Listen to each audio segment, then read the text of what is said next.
Yo, what's good YouTube? Before we get into today's video, I want to give a big thank you to SeatGeek for showing love to the channel. As mentioned before, SeatGeek is your one-stop ticket shop for sporting events you want to go to, that concert you're looking to go to. Let's say you're in the mood for a comedy show and you need a good deal on some tickets.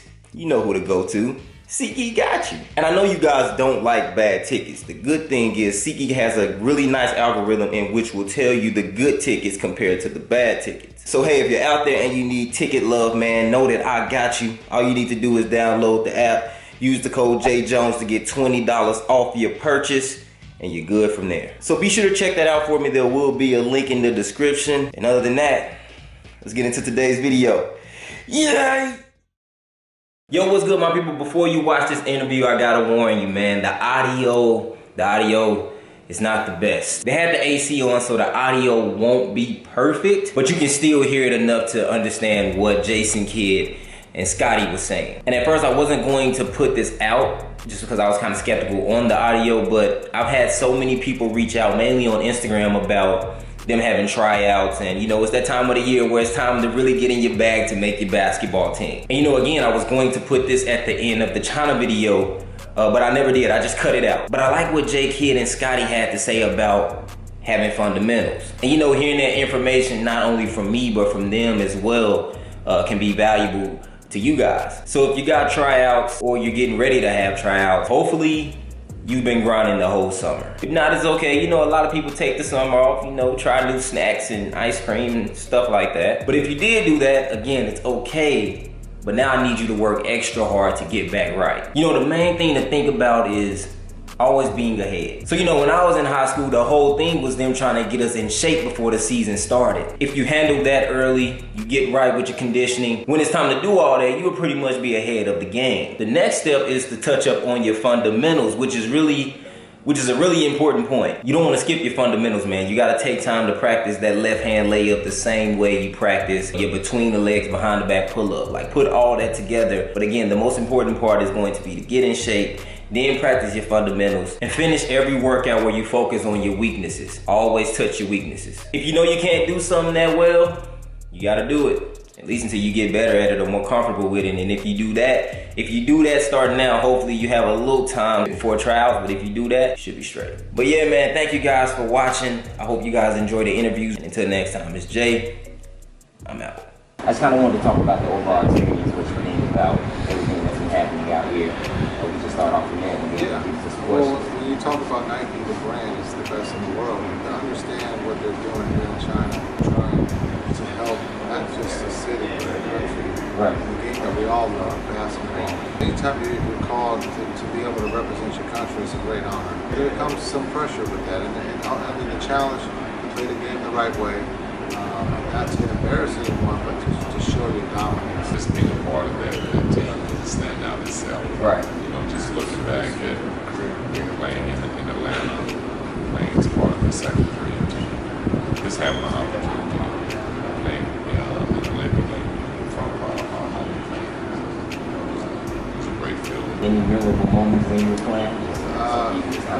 Yeah, you know, I think 2000, you know, Vince jumping over the gentleman, I think, from France. And then when you talk about, you hear in 08, you know, I was older, and so to be on that team and to be with Kobe and LeBron to win that medal that year was incredible, because that was at the end of my career, so that was a dream come true.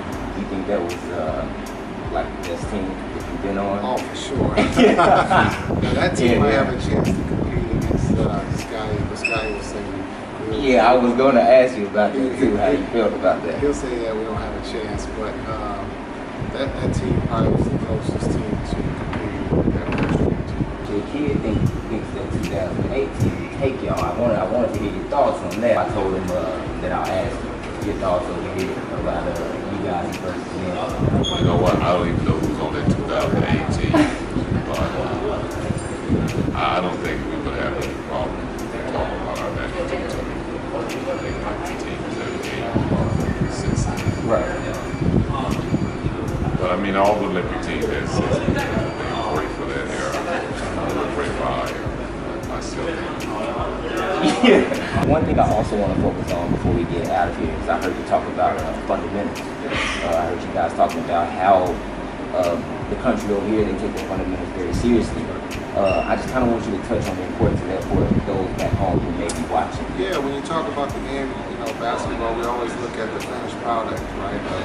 Shooting the three, dunking the ball. Right. But it starts with the fundamentals of passing, being able to dribble, you know, shooting the ball the right way, playing without the ball.